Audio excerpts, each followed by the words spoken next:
নমস্কাৰ প্ৰিয় বন্ধুসকল, আপোনালোকলৈকে পুনৰবাৰ জনাইছোঁ আমাৰ চেনেলটোলৈ স্বাগতম। আজি আমি পুনৰ আপোনালোকৰ বাবে এটি নতুন কাহিনী লৈ আহিছোঁ আৰু আজিৰ আমাৰ কাহিনীটিৰ নাম হৈছে বিয়াৰ পিছত প্ৰথমবাৰ ধনী বান্ধৱীৰ ঘৰলৈ আহিল দুখীয়া বান্ধৱী। আশা কৰিছোঁ ভিডিঅ'টো চাই আপোনালোকৰ নিশ্চয়কৈ ভাল লাগিব। তেন্তে আহকচোন এতিয়া আমি কাহিনীটিৰ মাজলৈ আগবাঢ়ি যাওঁ। চাচোন বন্দনা, আমাৰ এইটো কথাটো মিলি গৈছে। মোৰ আৰু তোৰ বিয়া এতিয়া প্ৰায় একেলগে হ'বলৈ গৈ আছে বুলি ধৰচোন, কাৰণ মোৰ বিয়াৰ 20 দিনৰ পিছতে তোৰ বিয়া। সৰুৰে পৰা একেলগে খেলা ধূলা কৰি ডাঙৰ দীঘল হ'লোঁ, একেলগে পঢ়া শুনা কৰিলোঁ, স্কুল একেই, কলেজ একেই, একেলগে সকলোবিলাক শেষ কৰিছোঁ। আৰু এতিয়া একেবাৰে শেষত গৈ আমাৰ বিয়াখনো প্ৰায় একেটা সময়তে হৈছেগৈ। সঁচাকৈ ভাবি মনটো খুব বেছি ভাল লাগিছে।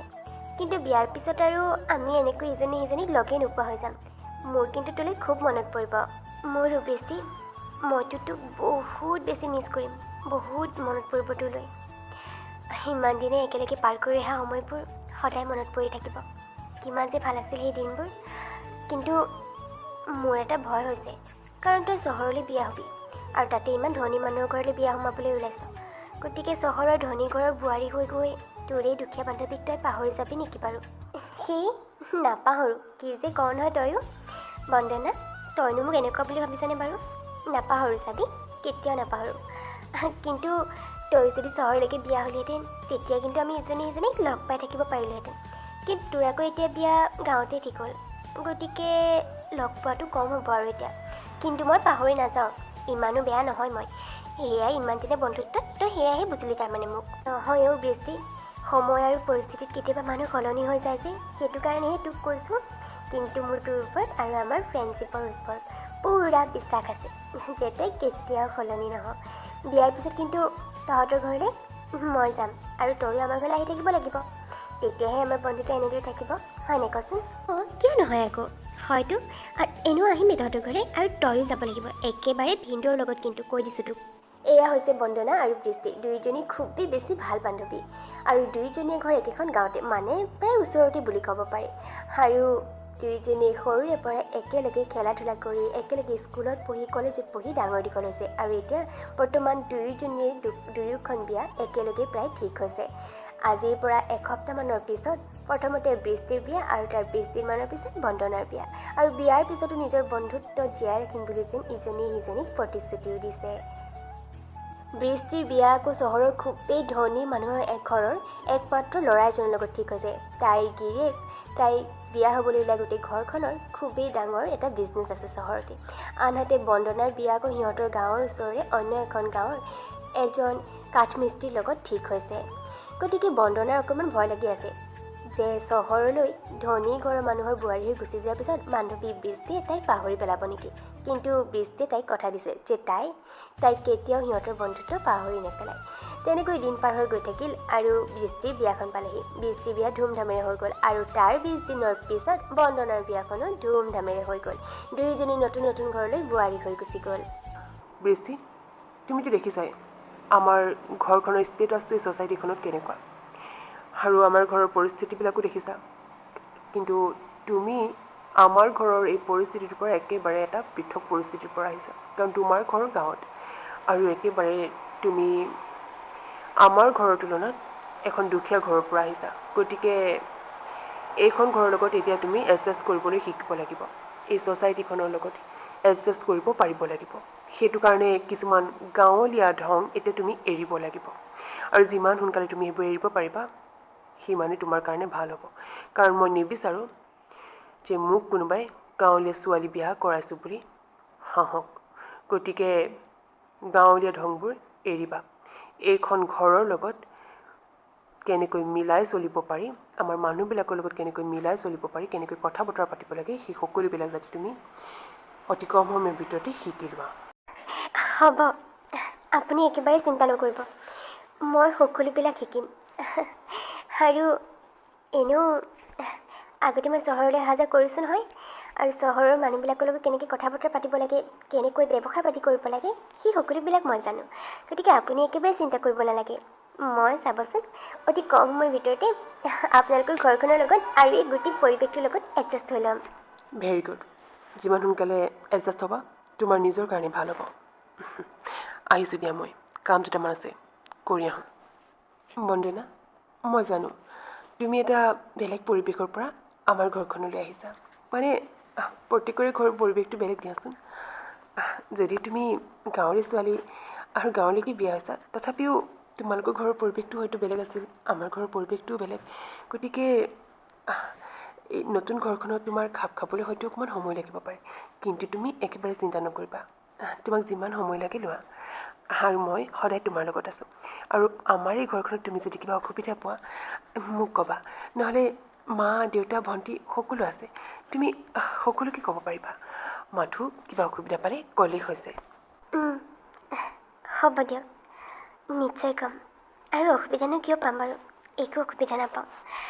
আৰু ময়ো এনেকুৱা এটা পৰিৱেশৰ পৰা আহিছোঁ, গতিকে এইখন ঘৰৰ পৰিৱেশৰ লগত খাপ খাবলৈ মোক বেছি সময় নালাগে। আৰু গোটেই ঘৰখনকে মই নিজৰ বুলি ভাবি লৈছোঁ যেতিয়া সকলোৰে লগতে অতি সোনকালে মিলি পৰিব পাৰিম চাব। তেনেকৈ দুয়োজনী বান্ধৱী নিজৰ নিজৰ নতুন ঘৰ দুখনলৈ গৈ নিজকে খাপ খুৱাবলৈ চেষ্টা কৰিলে। কিন্তু তাৰ মাজতে বন্দনাৰ বৃষ্টিলৈ খুব মনত পৰিল। সেই বুলি তাই বৃষ্টিৰ খবৰ ল'বলৈ ফোনো কৰিলে, কিন্তু তাইৰ ফোনটো বৃষ্টি যেনে ৰিচিভ কৰিবলৈ সময়ে নহ'ল। বৃষ্টি যেন ধনী ঘৰৰ বোৱাৰী হৈ আহি একেবাৰে ধনীৰ ঘৰৰ লগত নিজকে খাপ খুৱাবলৈ উঠি পৰি লাগিল। তাই যেন গাঁৱৰ পুৰণা সম্পৰ্কবোৰ বন্ধুত্ববোৰ একেবাৰে পাহৰিয়ে পেলালে। বন্দনাই ফোন কৰিলোঁ যেন লাহে লাহে তাই এতিয়া বন্দনাৰ ফোন ৰিচিভ কৰিবলৈ সময় নোহোৱা হ'ল, বা পিছত কল বেক কৰিবলৈও সময় নহয়। তেনেকৈয়ে প্ৰায় 1.5 মাহ পাৰ হৈ গ'ল। এই 1.5 মাহত বন্দনাই কতবাৰ যে বৃষ্টিলৈ ফোন লগাইছে, কিন্তু বৃষ্টিয়ে কোনোদিন তাইৰ ফোনটো ধৰা নাই। বৃষ্টি একেবাৰে ব্যস্ত নিজকে ধনী ঘৰৰ লগত খাপ খুওৱাত। নতুন নতুন ধনী বান্ধৱী লগ পাবলৈ আৰম্ভ কৰিলে, গতিকে সেইবোৰৰ লগত ব্যস্ত হৈ থাকোঁতে তাইৰ পুৰণা বান্ধৱী যেন বন্দনাক একেবাৰে পাহৰিয়ে পেলালে। তাৰপিছতে এদিন বন্দনাই ঠিক কৰিলে যে তাই বৃষ্টিহঁতৰ ঘৰলৈ আহিব গিৰিয়েকৰ লগত। কাইলৈ মোৰ বান্ধৱী বৃষ্টিহঁতৰ ঘৰলৈ যাম বুলি ভাবিছোঁ। সিহঁতৰ ঘৰ চহৰতেই। মাক মই ফোন কৰি সিহঁতৰ তাই মানে য'লৈ বিয়া হৈছে তেওঁলোকৰ ঘৰৰ এড্ৰেছটো তাইৰ মাকৰ পৰা আনিবলৈ ক'লোঁ। মায়ে মোক আনি দিছে, আৰু কাইলৈকে মই সেইকাৰণে যাম বুলি ভাবিছোঁ। ইমানকৈ তাইলৈ ফোন কৰিছোঁ, কি হ'ল জানো, নম্বৰটোৱে কিবা সলনি কৰিলে নে কি নে, ফোনটোচোন তাই নধৰে। মোৰ তালৈ বৰকৈ মনত পৰি আছে। বিয়াৰ পিছত ইজনী সিজনী আমি লগ পোৱাই নাই নহয়। সেইটো কাৰণে কাইলৈ যাম তাইৰ ঘৰলৈ, আৰু গৈ তাইক একেবাৰে ছাৰপ্ৰাইজ এটা দিম বুলি ভাবিছোঁ। আপুনি বাৰু মোক লৈ যাব পাৰিবনে? কিয় নোৱাৰিম? কাইলৈতো দেওবাৰ, মোৰতো কাম নাই, কাইলৈ বন্ধ আছে, গতিকে পাৰিম দিয়া। কেইটামান বজাত যাব বাৰু ৰাতিপুৱা? যাম আৰু 10টামান বজাত। আৰু আপোনাক থেংক ইউ, আপুনি মোক লৈ যাম বুলি কোৱাৰ কাৰণে। 1.5 মাহৰ পিছত তাইক লগ পাম, আৰু বিয়াৰ পিছত প্ৰথমবাৰ আমি ইজনী সিজনীক লগ পাম। কিমান যে ভাল লাগিব নহয়। ঢেৰ কথা পাতিবলগীয়া আছে তাইৰ লগত। গোটেই দিনটো কথা পাতি থাকিলেও চাগে শেষেই নহ'ব আমাৰ কথা। সেই কথাকেইষাৰ বন্দনাই খুবেই উৎসাহেৰে ক'লে গিৰিয়েকৰ আগত, কাৰণ 1.5 মাহৰ পিছত তাতে বিয়াৰ পিছত প্ৰথমবাৰৰ বাবে তাইৰ মৰমৰ বান্ধৱী বৃষ্টিক লগ পাব। তাইৰ মনটো খুব বেছি ফূৰ্তি লাগিল। আৰু তেনেকৈয়ে পিছদিনাখন ৰাতিপুৱা হ'ল, আৰু গিৰিয়েকৰ লগত বন্দনা বৃষ্টিহঁতৰ ঘৰ আহি পালেহি। আৰু এইফালে বৃষ্টিয়ে নিজৰ ঘৰৰ বেলকনিৰ পৰাই দেখিলে যে তাইৰ বান্ধৱী বন্দনা সিহঁতৰ ঘৰলৈ আহিছে গিৰিয়েকৰ লগত। দেখি তাই আচৰিত হ'ল। ইফালে সেইদিনাখন সিহঁতৰ ঘৰলৈ তাইৰ নতুনকৈ পতা বান্ধৱী, মানে ধনী বান্ধৱী দুগৰাকীমানক লাঞ্চ কৰিবলৈ ইনভাইট কৰিছিল। এতিয়া দুখীয়া বান্ধৱী গাঁৱৰ পৰা তাইৰ ঘৰলৈ অহা দেখি তাইৰ যেন খংহে উঠিল। অ' গড, এইজনীচোন বন্দনা। এইজনী আকৌ আমাৰ ঘৰলৈ কেনেকৈ আহিল? মানে তাইৰ এড্ৰেছটো নিশ্চয় মোৰ মাৰ পৰা লৈছে। মাও কম নহয় নহয়, কি দৰকাৰ তাইক মোৰ ঘৰৰ এড্ৰেছটো দিবলৈ? আহি ওলালেহি নহয় এতিয়া।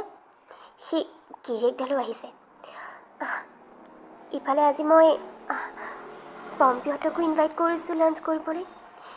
এতিয়া এজনী আহিলে, সিহঁতে যদি মোক এজনী ভাগৰ ফ্ৰেণ্ড বুলি গম পায়, মোৰ লগত ফ্ৰেণ্ডশ্বিপে নাৰাখিব। নাই নাই, মই বন্দনাৰ লগ কৰিব নোৱাৰোঁ, মানে আমাৰ ঘৰলৈ সোমাবলৈ দিব নোৱাৰোঁ। এটা কাম কৰিব লাগিব,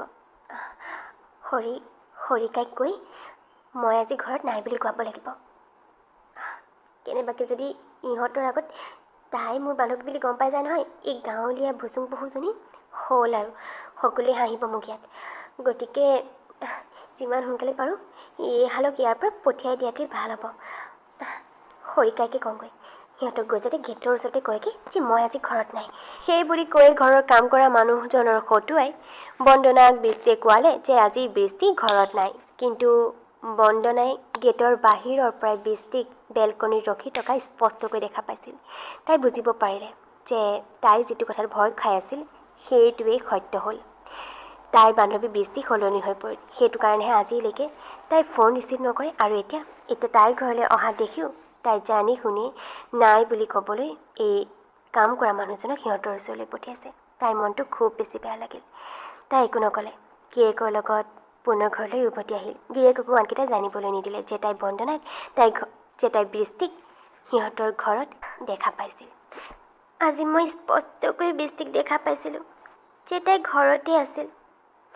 তাই মোক দেখিছিলোঁ অহা, আৰু তাই জানি শুনি সিহঁতৰ কাম কৰা মানুহজনৰ সৈতে নাই বুলি ক'বলৈ পঠিয়ালে। তাৰমানে মই ভয় খাই থকাটোৱেই হ'ল। চহৰত ধনী মানুহৰ ঘৰৰ বোৱাৰী হৈ গৈ মোৰ মৰমৰ বান্ধৱীয়ে মোক পাহৰি পেলালে। এতিয়া তাই মোক লগ পাবলৈও বেয়া পোৱা হ'ল, কাৰণ মই দুখীয়াই হৈ থাকিলোঁ যে। তাইতো এতিয়া ধনী হৈ গ'ল, গতিকে এই দুখীয়া বান্ধৱী আৰু এতিয়া কিহৰ প্ৰয়োজন। কিন্তু যিমানেই যি হ'লেও তাই কিন্তু মোৰ সদায় মৰমৰ বান্ধৱী হৈয়ে থাকিব। তাই মোক পাহৰি পেলালেও মই তাইক কেতিয়াও নাপাহৰোঁ। তাই সদায় মোৰ বাবে খুব মৰমৰ বান্ধৱী হৈ ৰ'ব। সেইদিনা আচলতে বন্দনাৰ মনটো খুব বেছি বেয়া লাগিল। কিন্তু তাই নিজৰ মনৰ ভাৱ কাৰো আগতে প্ৰকাশ নকৰিলে বা কাকো একো জানিবলৈ নিদিলে। তেনেকৈ 6 মাহ পাৰ হৈ গ'ল চাওঁতে চাওঁতে। আৰু 6 মাহৰ পিছত এদিন তাই হঠাতে মাকৰ পৰা ফোনত জানিব পাৰিলে যে বৃষ্টি গিৰিয়েকৰ ঘৰৰ পৰা চিৰদিনৰ বাবে মাকৰ ঘৰলৈ উভতি আহিছে। কথাষাৰ শুনি তাই আচৰিত হ'ল আৰু তাই ৰখি নাথাকিল। তাই বৃষ্টিৰ খবৰ কৰিবলৈ দৌৰ মাৰি গ'ল বৃষ্টিহঁতৰ ঘৰলৈ। বৃষ্টি, এয়া কি? মাৰ পৰা গম পালোঁ যে তই ভিন্দুহঁতৰ ঘৰৰ পৰা একেবাৰে ইয়ালৈ গুচি আহিছ। মানে এইবোৰ কি? বিয়া হৈ 6 মাহ হৈছেহে তহঁতৰ, এতিয়া কি হ'ল বৃষ্টি? বন্দনা, এইবোৰ চাগে চব মোৰ অহংকাৰৰ ফল। অহংকাৰ কৰাৰ বাবে ভগৱানে মোক এনেকৈ শাস্তি দিছে। চাচোন, মই ইমান অহংকাৰী হৈ গৈছিলোঁ ধনী ঘৰৰ বোৱাৰী হৈ গৈ, যে তই আমাৰ ঘৰলৈ যোৱা বুলি গম পায়ো মই তোক লগ কৰা নাছিলোঁ। তোৰ লগত কথা পতাটো মই প্ৰয়োজন বোধ কৰা নাছিলোঁ। মোৰ ইমান মৰমৰ বান্ধৱীগৰাকীক মই একেবাৰে পাহৰিয়ে পেলাইছিলোঁ, আৰু গাঁৱৰ সকলোবিলাক যেন সম্পৰ্ক মই পাহৰিয়ে পেলাইছিলোঁ। আৰু সেইটো কাৰণে চাগে ভগৱানে মোক এনেকৈ শাস্তি দিলে। মোৰ হাজবেণ্ডে বেলেগক ভাল পায়, আৰু সেইটো কাৰণে মোৰ পৰা ডিভ'ৰ্চ বিচাৰিছে। আৰু ময়ো তেনেকুৱা মানুহ এজনৰ লগত থাকিব নিবিচাৰোঁ, যিয়ে নিজৰ পত্নী থকাৰ পিছতো বেলেগৰ লগত। সেইটো কাৰণে ময়ো ঠিক কৰিছোঁ যে মই ডিভ'ৰ্চ দিম, আৰু এইখন ঘৰলৈ কোনোদিন উভতি নাযাওঁ। আৰু মই বুজিব পাৰিলোঁ এই সকলোবিলাক ভগৱানে মোক শাস্তি দিছে, কাৰণ মই ধনী ঘৰৰ চহৰৰ বোৱাৰী হৈ গৈ অহংকাৰী হৈ পৰিছিলোঁ যে, সেইটো কাৰণে শাস্তি দিছে। বন্দনা, মোক ক্ষমা কৰি দে বন্দনা, মই সঁচাকৈয়ে বৰ বেয়া বান্ধৱী। তই এইবোৰ কি কৈছ বৃষ্টি? মই তোক সেইবোৰ কথাৰ কাৰণে কেতিয়াও বেয়া পাই থকা নাই। তই মোৰ মৰমৰ বান্ধৱী আছিলি, মৰমৰ বান্ধৱী হয় আৰু সদায়ে হৈ থাকিবি। কিন্তু ভিন্দু এনেকুৱা বুলি ভবা নাছিলোঁ। যদি ভিন্দুৱে এনেকুৱা কৰিছে, তেনেহ'লে তই উচিত সিদ্ধান্ত লৈছ। তেনেকুৱা এজন মানুহৰ লগত থকাতকৈ তেনেকুৱা এটা সম্পৰ্কৰ পৰা একেবাৰে ওলাই অহাটোৱে বেষ্ট। গতিকে তই চিন্তা নকৰিবি, আমি সকলো তোৰ লগত আছোঁ নহয়। যি হ'ল সেয়া এটা বেয়া সপোন বুলি পাহৰি যা। জীৱনটো পুনৰ নতুনকৈ আৰম্ভ কৰ। আমি সকলোবোৰ আছোঁ তোৰ লগত আৰু সদায় থাকিম বৃষ্টি। মৰমৰ বান্ধৱীয়ে বন্দনাৰ কথাত যেন বৃষ্টি বহুতখিনি সাহস পালে, আৰু তাই নিজৰ ভুলবোৰ বুজিবও পাৰিলে যে তাই অহংকাৰ কৰি এনেকুৱা এগৰাকী বান্ধৱীক হেৰুৱাবলৈ ওলাইছিল, যিগৰাকী বান্ধৱীয়ে এতিয়াও তাইক মৰমৰ বান্ধৱী বুলি বুকুত সাঁচি ৰাখিছে, আৰু এতিয়া বিপদৰ সময়ত, দৰকাৰী সময়ত তাইক সাহস দিছেহি। তাই নিজকে খুবেই সৌভাগ্যৱান বুলিও ভাবিলে যে এনেকুৱা এগৰাকী বান্ধৱী জীৱনত লাভ কৰাৰ বাবে। তেন্তে আমাৰ কাহিনীটো কৰি দিছোঁ ইমানতে সমাপ্ত। যদিহে আপোনালোকৰ আমাৰ ভিডিঅ'টো চাই আজি ভাল লাগিল, তেন্তে প্লিজ ভিডিঅ'টো লাইক আৰু এটা কমেণ্ট কৰি দিব। আৰু যদিহে আপোনালোক আমাৰ চেনেলটোত নতুন, তেন্তে প্লিজ আমাৰ চেনেলটো ছাবস্ক্ৰাইব কৰি দিব। তেন্তে লগ পাম পুনৰ এটা নতুন ভিডিঅ'ৰ সৈতে। তেতিয়ালৈকে বাই।